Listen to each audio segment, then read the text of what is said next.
کسی بھی چیز کے اوپر فیصلہ لینے سے انکار کیا، حتیٰ کہ یہاں تک رسول اللہ صلی اللہ علیہ وسلم نے فرمایا، اللہ تعالیٰ نے قرآن پاک میں فرمایا جب خبر دینے والا خبر لے کے آئے، تم تک کوئی آ جائے بولے تمہارا بھائی مار دیا، تم تک کوئی آ جائے جناب آپ کی چوری ہو گئی، آپ کی بیوی فلاں غلط کام میں ملوث ہے، قرآن نے کہا، محمد رسول اللہ نے کہا، شریعت نے کہا، تمام ائمہ مجتہدین نے کہا کہ پہلے جو خبر لے کے آ رہا ہے اس کی بھی تصدیق کر لو کہ یہ بندہ ایماندار ہے کہ نہیں ہے، وہ یہ خبر دینے والا بے ایمان تو نہیں، یہ جس سورس کے ساتھ ہمارے تک خبر پہنچ رہی ہے تو یہ جو خبر بیان کرنے والا ہے یہ کیا 5 وقت کا نمازی ہے، یہ متقی ہے، یہ پرہیزگار ہے، کیا اس کا بھی پتہ ہے کہ یہ جھوٹ تو نہیں بولتا، یہ تھوڑی بس ادھر سے سنیے اور ادھر لڑنے کے لیے چلے گئے، نہیں، یہ ممکن نہیں ہے۔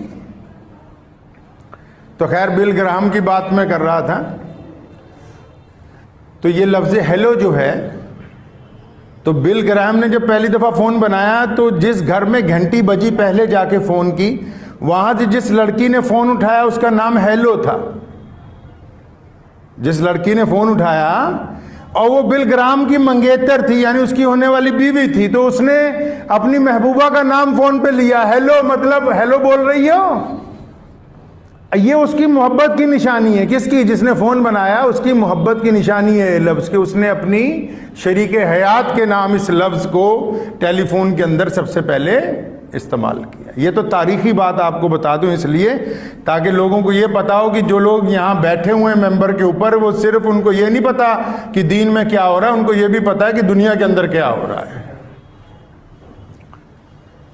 تو شریعت نے کہا، فون کی ایک بات مجھے بڑی اچھی لگتی ہے، وہ کیا بات ہے کہ اس کو بنایا اس لیے کہ جب کوئی ضروری فون آئے تو یہ اپنے تمام کام چھوڑ دیتا ہے۔ مثال کے طور پہ آپ گیم کھیل رہے ہیں، مثال کے طور پہ آپ فیس بک چلا رہے ہیں، آپ واٹس ایپ چلا رہے ہیں، آپ انسٹاگرام چلا رہے ہیں، آپ فون کے اندر کیلکولیٹر چلا رہے ہیں، آپ فون میں نوٹس لکھ رہے ہیں، آپ فون میں گوگل سرچ کر رہے ہیں، لیکن جب فون کی گھنٹی بجتی ہے تو فون اپنے تمام فنکشن چھوڑ کر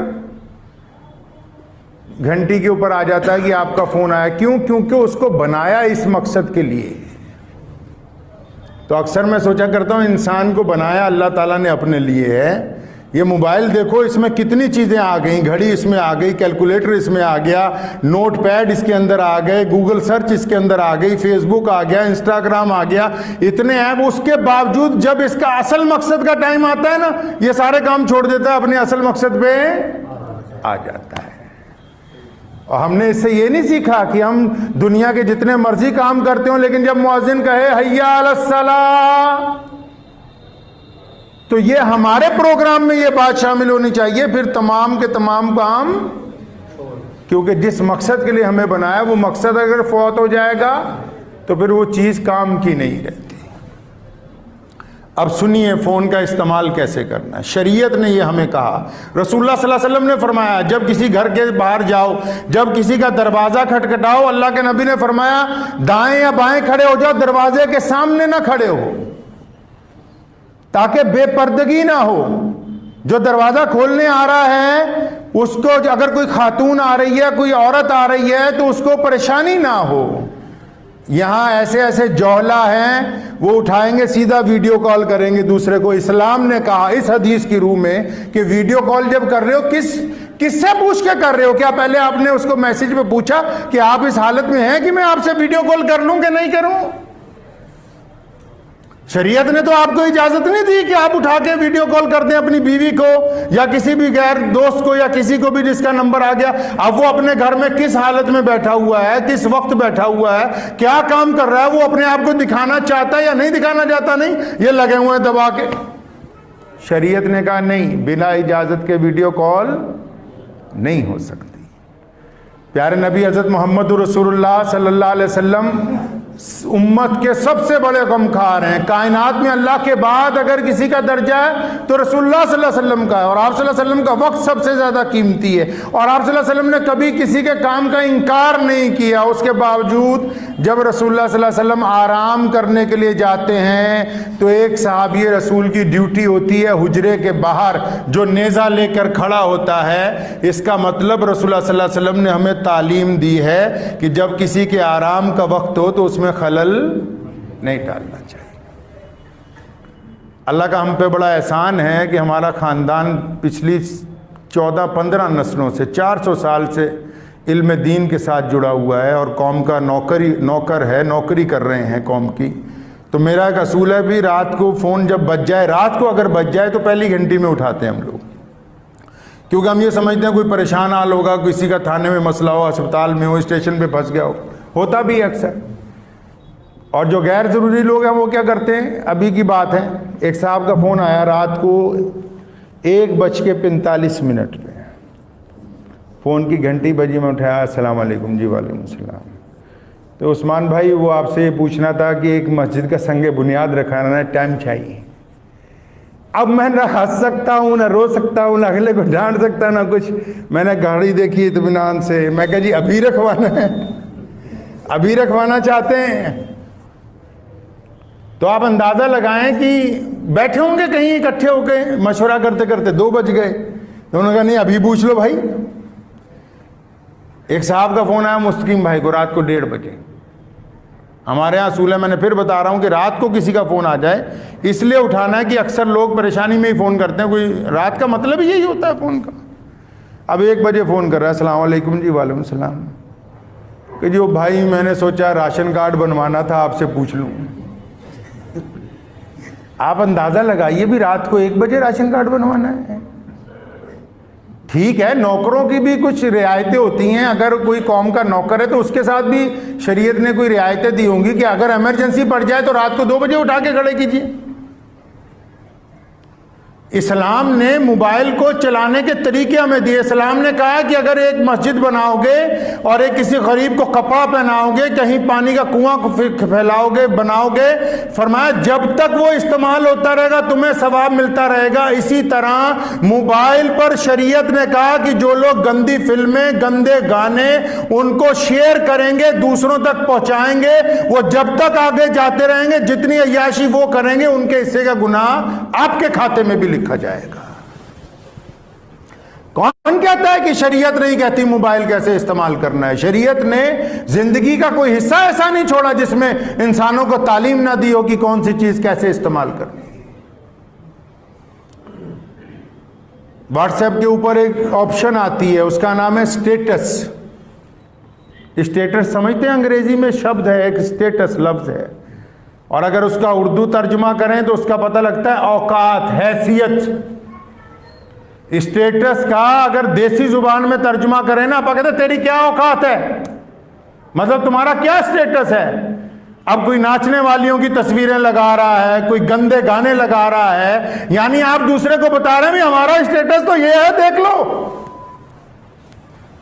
آپ کیا سمجھتے ہیں کہ وہ صرف اسٹیٹس اس لیے اس نے بنا دیا کہ بس آپ اس میں جو مرضی چڑھا دیں؟ وہ اس لیے بنایا تاکہ دوسرا بندہ اس کو دیکھ کے یہ اندازہ لگا سکے کہ آپ کیسے ہیں. وہ اسٹیٹس کی آپشن اس لیے موبائل والے نے بنائی ہے تاکہ جن لوگوں کے پاس آپ کا نمبر ہے وہ یہ سمجھ سکیں اس بات کو کہ بھائی یہ بندہ کیسا ہے، یہ ایماندار ہے، دیندار ہے، بے ایمان ہے، گنڈا ہے، عیاش ہے، ریاکار ہے، کیسا ہے یہ بندہ. اب ہم بتاتے ہیں اس کو. پھر جو دیانتدار ہیں، ایماندار ہیں، وہ اللہ اور رسول کی باتیں لگائیں گے. جن کو زیادہ فلمیں دیکھنے کا شوق ہے وہ اپنی فلمیں لگائیں گے. جن کو فاحشہ عورتیں دکھانے کا شوق ہے وہ گندی چیزیں لگائیں گے. تو بتاتے ہیں کہ یہ ہماری اوقات ہے. جناب آپ کیا سمجھ رہے ہیں کہ شریعت نے یہ طے نہیں کیا؟ شریعت نے کہا کہ مسلمان کو اپنی حیثیت پاکیزہ رکھنی ہوگی. شریعت نے کہا مسلمان کو اپنا اسٹیٹس پاک رکھنا ہوگا. شریعت نے کب کہا کہ شریعت نے کہہ دیا کہ آپ جو مرضی اسٹیٹس لگا لیں؟ نہیں، بلکہ حکم دیا گیا شریعت میں کہ مسلمان کا معیار، مسلمان کی حیثیت اسلام کے مطابق ہونی چاہیے. دیندار لوگوں کی سن لو، اور صبح فجر میں ہی فون کرنے لگیں گے دوسروں کو. اب جو نہیں اٹھا رہا اپنے پاس سے بیٹھے فتوے دے رہے کہ اچھا فجر میں اٹھایا نہیں فون، سو رہا ہوگا یہ مولوی. اللہ اکبر. رسول اللہ نے فرمایا سب سے بڑا کفر بدگمانی ہے. پیارے رسول نے فرمایا سب سے بڑا کفر کیا ہے جی؟ بدگمانی ہے. اپنے پاس سے ہی اندازہ لگا لو کہ جی ان کا موبائل صبح کے وقت آن نہیں تھا، لگتا فجر میں سو رہے ہوں گے. تمہیں یہ اختیار کس نے دے دیا؟ کہ آپ اپنی طرف سے یہ بات موبائل کے ذمے سے طے کر لیں کہ کون صبح کو جا کر ہے کون سو رہا ہے. ہزاروں لوگ ہیں جو فون کا استعمال رات کو کرتے ہی نہیں, ان کے فون ایک طرف پڑے رہتے ہیں گھروں میں. تو شریعت نے تو ہمیں کہا, اب ہم کسی کو فون کر رہے ہیں, میرے ساتھ تو اکثر ایسا ہی ہوتا ہے, اب کسی صاحب کا فون آ رہا ہے, اب ہم تقریر کر رہے ہیں, اگلے نے 5 فون کر دیے اور سوچے گا یار پتہ نہیں یہ مولوی اکڑی رہا, فون ہی نہیں اٹھا رہا. بھائی یہ عقل نہیں دی اللہ کریم نے, شریعت نے سکھایا نہیں کسی کے گھر کا دروازہ کھٹکھٹاؤ, نہیں آ رہا دوبارہ کھٹکھٹاؤ, نہیں آ رہا تیبارہ کھٹکھٹاؤ, نہیں آ رہا تو چلے جاؤ پھر دوبارہ آنا. اس کا مطلب گھر میں کوئی نہیں, اس کا مطلب گھر والے آرام کر رہے ہیں, اس کا مطلب وہ کسی ایسے ضروری کام میں ہے کہ باہر والے کا داخلہ اچھا نہیں سمجھتے, تو یہ دبا دب دروازہ توڑنے پہ لگا ہوا ہے.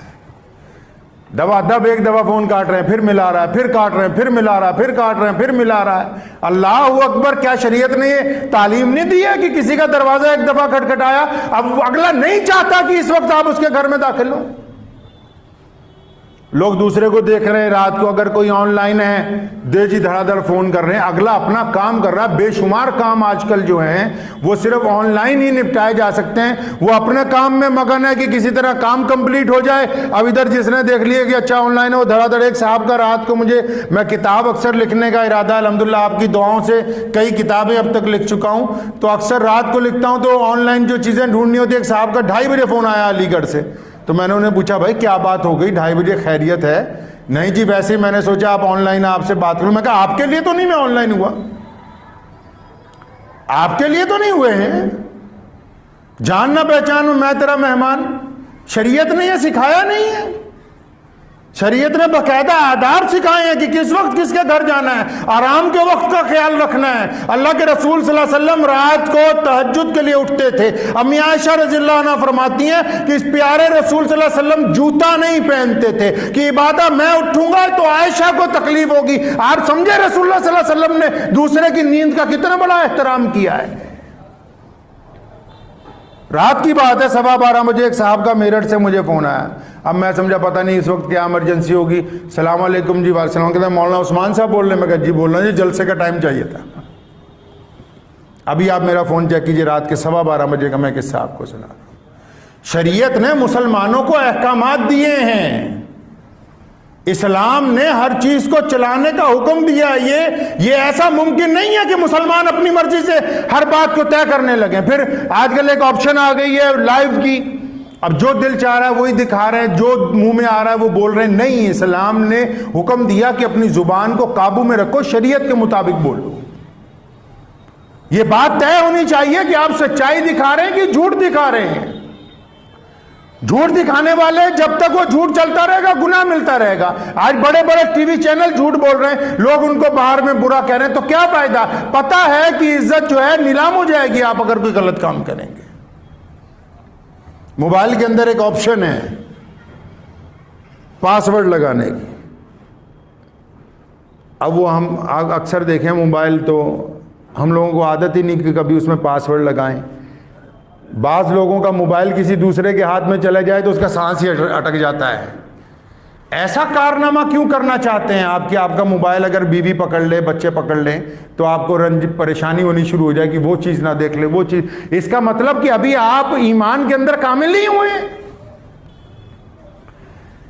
گھر میں ہی گھر والوں کے لیے ہی اگر موبائل میں پابندی لگا دی گئی ہے تو اس کا مطلب آپ ضرور کوئی ایسا کام کر رہے ہیں جو شریعت کی روح سے آپ اپنے گھر والوں سے چھپانا چاہتے ہیں. تو پھر ایسے گناہ کرنے کا کیا فائدہ کہ جن کے عیاں ہونے سے آپ کی بے عزتی ہوتی ہو. کب کہا شریعت نے کہ آپ ایسا کام کریں؟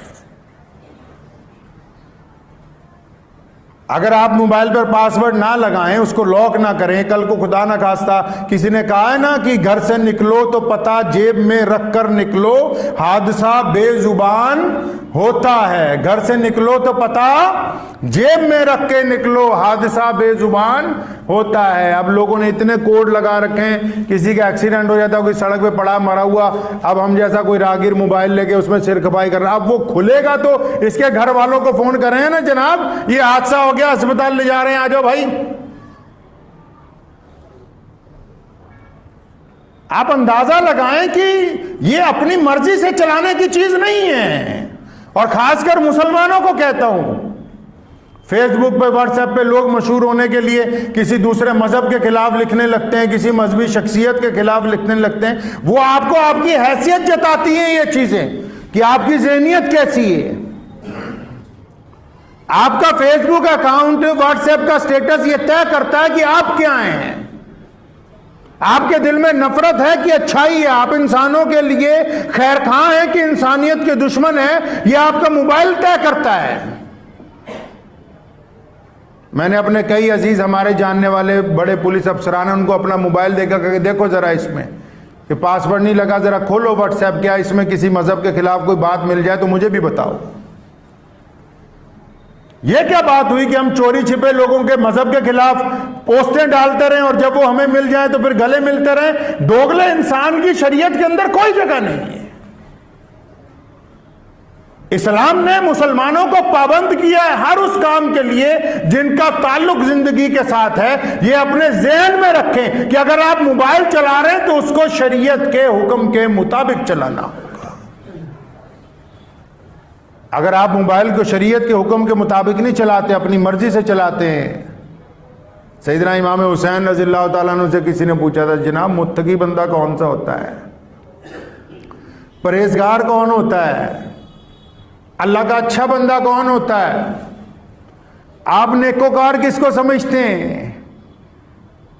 تو نواسہ رسول، جگر گوشہ بطول، ابن علی کرم اللہ وجہہ، حضرت امام حسین رضی اللہ عنہ نے فرمایا تھا ایداں دا نہیں جو شکل صورت سے بہت بڑھیا مسلمان نظر آتا ہو، وہ نہیں. فرمایا جس کی تنہائی پاک ہوتی ہے وہ اللہ کا ولی ہوتا ہے. جس کی تنہائی پاک ہوتی ہے، جو اکیلا ہوتا ہے، جب گھر میں، جب کمرے میں اکیلا ہوتا ہے، جب بستر پر اکیلا ہوتا ہے اور پھر اس کے دماغ میں کوئی برا خیال آتا ہے تو استغفار پڑھتا ہے. اگر وہ اکیلے میں موبائل پہ گندی چیزیں دیکھتا ہے، اگر اکیلے میں موبائل پہ گندی چیزیں تلاش کرتا ہے اور پھر اس گند کو اپنے دوستوں کے ساتھ شیئر کر رہا ہے تو اس کا ایمان ابھی کامل نہیں ہوا. پیر ولی جو ہے وہ شکل صورت سے نہیں بنتے، ان کی پہلی دلیل یہ ہوتی کہ ان کی تنہائی پاک ہوتی ہے. ضروری تو نہیں ہے بھی ولی بننے کے لیے پگڑی سر پہ باندھی ہو، ولی کرنے کے لیے چٹے کپڑے پہنے ہو، ولی کی لمبی داڑھی ہو، یہ ضروری تو نہیں ہے. اور شریعت میں یہ پابندی تو نہیں لگائی گئی.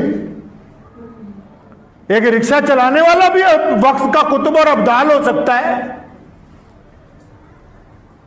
پلے داری کرنے والا بھی بہت بڑا اللہ کا ولی ہو سکتا ہے.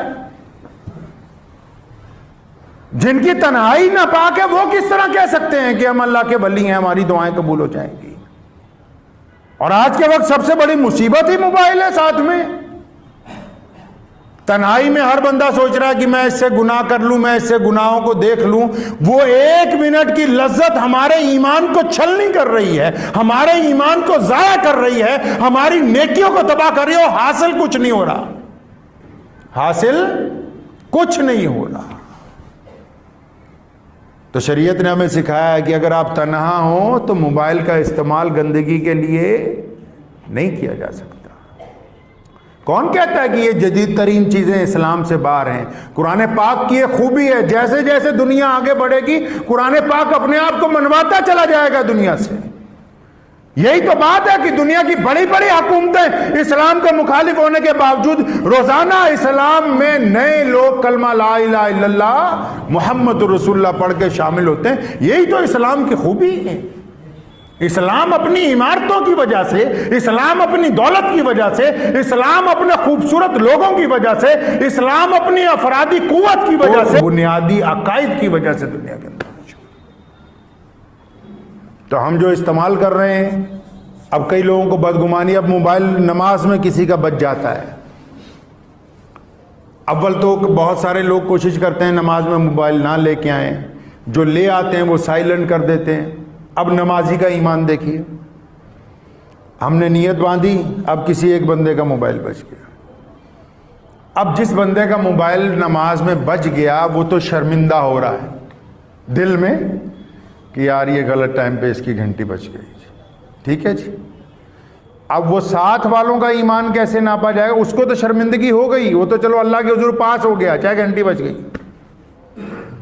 ساتھ والے اگر یہ سوچتے ہیں کہ سلام پھیرنے کے بعد اس کا رگڑا پھیریں گے، سلام پھرنے کے بعد اسے بتائیں گے کہ تو مسجد میں موبائل تیرا بجا کیسے، آپ سوچئے نماز بھی پڑھ رہے ہیں اور بھائی کی دشمنی کا ارادہ بھی کر رہے ہیں،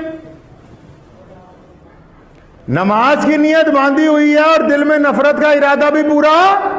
اب یہ نفرت والے سجدے کیسے قبول ہوں گے؟ شریعت نے کہا، حضور نبی علیہ الصلوۃ والسلام کا قاعدہ تھا، کبھی کسی کام میں جلد بازی نہیں کی۔ حضرات صحابہ کرام رضی اللہ تعالیٰ اجمعین فرماتے ہیں کہ ایک مرتبہ کی بات ہے کہ پیارے نبی صلی اللہ علیہ وسلم فجر کی نماز کے لیے آتے ہیں تو بلال غائب ہوتے ہیں رضی اللہ تعالیٰ، فرماتے ہیں کہ ہم لوگ بھی ٹائم پہ پہنچ جاتے ہیں، اب بلال آئیں تکبیر کہیں تو رسول اللہ مصلی پر جائیں، پڑھیے کبھی بخاری اور مسلم کو اٹھا کے۔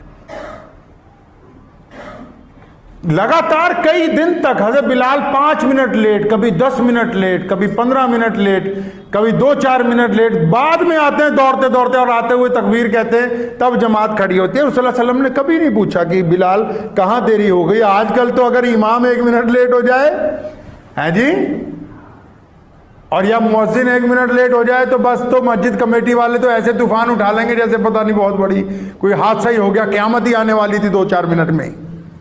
جب قیامت آنے سے پہلے پہلے نیت باندھ لیتے تو شاید بچ جاتے۔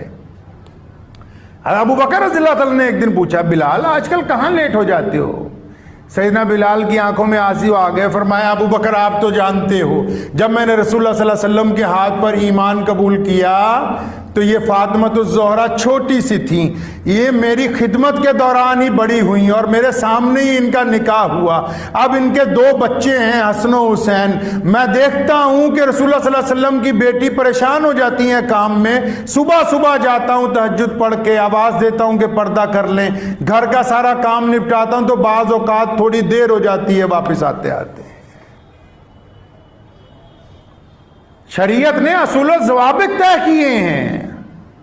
میاں صاحب یہ جو میں اس کو جھوٹ بولنے کی مشین کہتا ہوں، کس کو؟ موبائل کو، یہ جو جھوٹ بولنے کی مشین ہم نے رکھی ہے نا اپنے ہاتھ میں، اس کو آپ قابو میں رکھیں۔ سقراط بہت بڑا عالم دین تھا، اس کے سامنے ایک آ گیا جوگی ایک دن، اس نے سقراط کو دیکھتے ہی کہا، کہتا یار تیرے ہونٹ ایسے لگتا ہے جیسے تو جھوٹ بولنے والا ہے، جتنے چیلے تھے کھڑے ہو گئے مارنے کے لیے، کہتا یہ کیسے کہہ سکتا ہے، کہتا یار تیرے سر کی بناوٹ ایسی لگتی جیسے تو بغاوت کرنے والا ہے، کہتا یار تیرے ہاتھ دیکھ کے ایسا لگتے ہیں جیسے یہ کسی ڈاکو کے ہاتھ ہوں، تو وہ ہنستے رہے، اس کو کچھ انعام دیا چلے گئے۔ چیلوں نے کہا جناب آپ کی برائی بھی کرتا رہا، فرمایا نہیں، یہ جسم کی جو لب و لہجے ہیں، جسم کی جو شناخت اللہ نے بنائی ہے اس کے مطابق بتا رہا تھا کہ یہ ایسے ہونٹ تو فلاں کے ہوتے ہیں، ایسا سر فلاں کا ہوتا ہے، لیکن یہ میرے کمالات کو نہیں دیکھ سکا، میں نے اللہ اور اس کے رسول کے حکم کے مطابق جھوٹ بولنے والی زبان اور ہونٹوں کو اپنے قابو میں کر کے نیکی کے رستے پر لگا دیا۔ یہ اس چیز کو نہیں دیکھ سکا کہ یہ صحیح کہتا ہے کہ اس کا سر ایسا ہے کہ یہ بغاوت کر سکتا ہے، لیکن میں نے اللہ اور اس کے رسول کے مطابق اس کو رسول اللہ کا وفادار بنا دیا۔ یہ اس کمال کو نہیں دیکھ سکا کہ یہ ہاتھ واقعی اس ساخت کے بنے ہوئے ہیں کہ یہ ظلم کر سکتے تھے، میں نے اللہ اور اس کے رسول کے حکم کے مطابق اس کو اتباع اور فرما برداری کرنے والے بنا دیا۔ تو یہ اگر مشین بنی گئی ہے فائدے کے لیے، تو اگر آپ چاہیں گے تو اس کو فائدے کے لیے استعمال کریں۔ آپ کی مرضی ہے کہ اس سے اب صدقہ جاریہ کرنا ہے یا گناہ کرنے ہیں۔ دبا دب کوئی نما بندہ موبائل خرید لیتا ہے نا، ملٹی میڈیا آج کل آئے، وہ سوچتا ہے جتنے میسیج ہیں سارے عثمان بھائی کو بھیج دو، پتہ نہیں انہوں نے پڑھے ہوں گے کہ نہیں پڑھے ہوں گے۔ 1 میسیج 2 میسیج 4 میسیج 500 میسیج ایک بندہ بھیج رہا ہے۔ اللہ کے بندے، یہ تمام چیزیں شریعت کی روح سے اگر آپ استعمال کریں گے تو آپ کا بھی فائدہ ہے، دین کا بھی فائدہ ہے، صحت کا بھی فائدہ ہے، اور آپ کے اسٹیٹس کا بھی فائدہ ہے۔ لوگوں کو یہ پتہ لگے گا کہ آپ کیسے ہیں۔ اور اگر آپ اس کو اپنی من مرضی کے ساتھ چلائیں گے تو پہلے تو آپ کا نقصان ہے ذاتی طور پر، دنیا کا نقصان ہے، پھر آخرت کا نقصان ہے۔ یہ کھاتے بند نہیں ہونے والے ہیں، جو ناپاک کھاتے جو کئی لڑکے لڑکیاں بنے ہوئے ہیں فیس بک کے اوپر، یہ کھاتے بند نہیں ہونے والے ہیں، قیامت والے دن وبال بن کے گلے میں لٹک جائیں گے۔ تو بالکل اس بات کو طے رکھیں کہ جدید ترین دور کی جو بھی چیزیں ہیں وہ شریعت سے باہر بالکل نہیں ہے۔ اگر موبائل بھی چلانا ہے تو سیکھیں شریعت نے موبائل چلانے کے لیے کیسے فرمایا۔ شریعت نے کہا کہ اگر موبائل چلانا ہے بلا وقت کسی کو فون نہ کیجئے۔ شریعت نے کہا کہ اگر کوئی فون نہیں اٹھا رہا تو رک جائیے، تھوڑی دیر بعد فون کیجئے۔ شریعت نے کہا کہ کسی کو ویڈیو کال کرنی ہے تو پہلے میسج کر کے پوچھیں کہ آپ سے ویڈیو کال ہو سکتی کہ نہیں ہو سکتی۔ شریعت نے کہا کہ اسٹیٹس جو لگانا ہے اگر آپ دینی طور پر لگائیں گے تو آپ کی شناخت دینی ہوگی، بے ایمانی کے طور پر لگائیں گے، عیاشی کا لگائیں گے تو آپ کے ذمے گناہ ڈال دیا جائے گا۔ شریعت نے کہا ہے کہ اگر آپ بری چیزیں شیئر کریں گے تو لوگوں کے دلوں کو نقصان پہنچے گا، آپ اچھی باتیں شیئر کریں گے تو آپ کے کھاتے کے اندر نیکی لکھی جائے گی۔ شریعت نے کہا ہے کہ آپ اپنی فیس بک اکاؤنٹ کے ذریعے لوگوں کے دلوں کو تکلیف پہنچانے کے لیے کسی مذہب کے خلاف لکھیں گے تو آپ گنہگار ہوں گے۔ شریعت نے کہا کہ اگر آپ فیس بک کے ذریعے لوگوں کو راحت پہنچانے کی بات کریں گے تو آپ کو اس کا فائدہ ہوگا انشاءاللہ۔ تو کریں گے انشاءاللہ؟ یہ مصیبت تو سب کی جیب میں ہے کہ نہیں؟ تو اس سے بچ کے اس کو دین کی طرف لگائیں۔ دعا کیجیے اللہ تعالیٰ مجھے بھی اور آپ سب کو بھی ان عمل کی توفیق عطا فرمائے۔